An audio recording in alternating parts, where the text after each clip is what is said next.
Conditional ஸ்டேட்மெண்ட்டில் ரெண்டு இருக்குது. ஒன்று இஃப் எல்ஸ் ஸ்டேட்மெண்ட்டு, இன்னொன்று ஸ்விட்ச் ஸ்டேட்மெண்ட். இது ரெண்டுக்கும் வித்தியாசம் இருக்குது. அந்த வித்தியாசத்தை இந்த எபிசோடில் பார்க்கலாம்.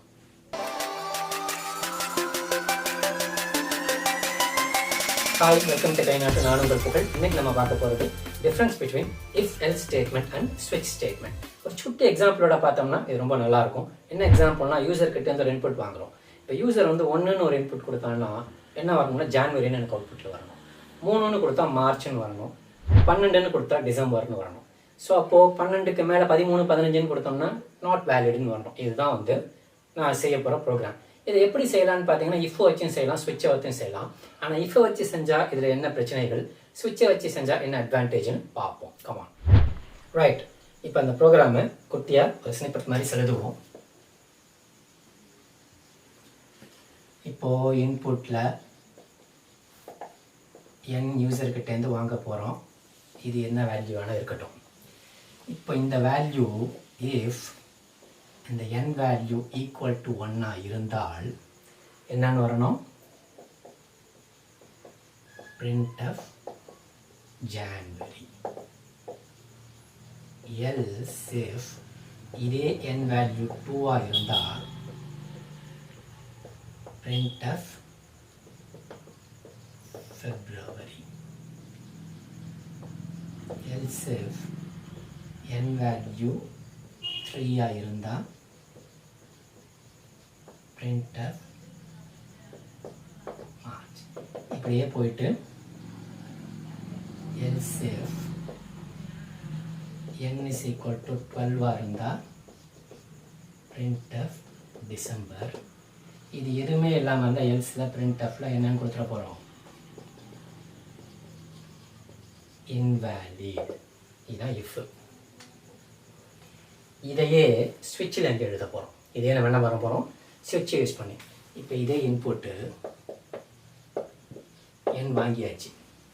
ஸ்கேனப்பில் வாங்கிக்கலாம், இல்லை பைத்தான் யூஸ் பண்ணிங்கன்னா ஒரு ஸ்டைலில் வாங்கிக்க போகிறீங்க, ஜாவா யூஸ் பண்ணிங்கன்னா ஒரு ஸ்டைலில் வாங்கிக்க போகிறீங்க, C++ யூஸ் பண்ணிங்கன்னா ஒரு ஸ்டைலில் இன்புட் ஸ்டேட்மெண்ட் வாங்கிக்க, எது வேணால் இருக்கட்டும். ஸோ ஜென்ரலாக இன்புட் வாங்கிட்டால் இருக்கட்டும். புரியுதுங்களா? இப்போ இங்கே ஸ்விட்ச், இதுக்குள்ள n, இதுதான் எக்ஸ்பிரஷன். இதுதான் என்னது, எக்ஸ்பிரஷன். இப்போ இங்கே கேஸ் 1, இங்கே கண்டிப்பாக கோலன் கொடுக்கும். செமிகோலன் கிடையாது, என்னது கோலன். printf Jan கொடுத்துட்டு பிரேக். அடுத்து அதே மாதிரி கேஸ் 2, printf February செமிகோலன் அப்புறம் break. Case 3, printf March break. அதே மாதிரி கேஸ் 12, printf December பிரேக். இது எதுவுமே இல்லைன்னா default printf invalid break.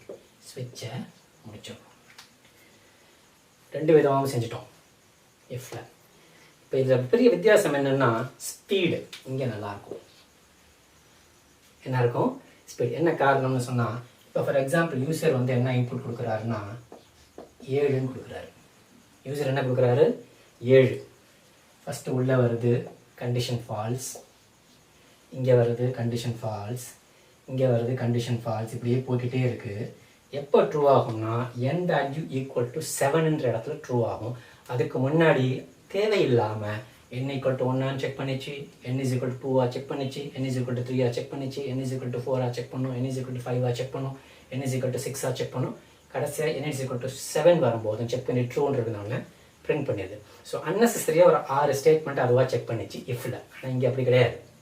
இங்கே என்ன பண்ணோம்னா, இந்த எக்ஸ்பிரஷன் வேல்யூவும் இந்த கேஸ் கான்ஸ்டன்ட் வேல்யூ மட்டும் ஈக்குவாலிட்டியை மட்டும் செக் பண்ணும். இது ரெண்டுலேயும் இருக்கக்கூடிய என்னத்தை மட்டும் செக் பண்ணோம், ஈக்குவாலிட்டியை. அப்படி ஈக்குவாலிட்டியை செக் பண்ணும்போது ஆக்சுவலாக என்ன நடக்கும்னு பார்த்தீங்கன்னா, உள்ள இதுதான் நடக்குது. இங்கே அழைச்சிடுறேன். ஸ்விட்சில் என்ன நடக்குதுன்னா, ஜம்ப் டேபிள்னு ஒன்று உருவாகும். ஆக்சுவலாக என்ன உருவாகும்னா ஜம்ப் டேபிள்னு சொல்லுவாங்க அல்லது ஹேஷ் லிஸ்ட். இப்போ ஃபார் எக்ஸாம்பிள் expression statements 1 2 3 4 5 6. இப்படி ஒரு டேபிளை கம்பைலேஷன் டைமில் உருவாக்கிடும்.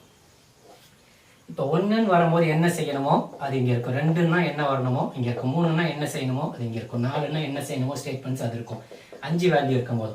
ஸோ இந்த டேபிள் உருவாகிடும். இந்த டேபிளில் என்ன ஆகும்னா எக்ஸ்பிரஷன் ஒன்று 7ன்னு கொடுத்தோன்னே ஸ்ட்ரைட்டாக அந்த 7ன்னு இருக்கிற இடத்துக்கு போயிட்டு அங்கே என்ன செய்யணுமோ அதை மட்டும் செய்யுமோ ஒழிய இதை செக் பண்ணாது, இதை செக் பண்ணாது, இதை செக் பண்ணாது, இதை செக் பண்ணாது, இதை செக் பண்ணாது, இதை செக் பண்ணாது. ஸோ கேஸ் 1 செக் பண்ண போகிறது இல்லை, கேஸ் 2 செக் பண்ணாது, 3 செக் பண்ணாது, 4 செக் பண்ணாது, 5 செக் பண்ணாது, 6 செக் பண்ணாது.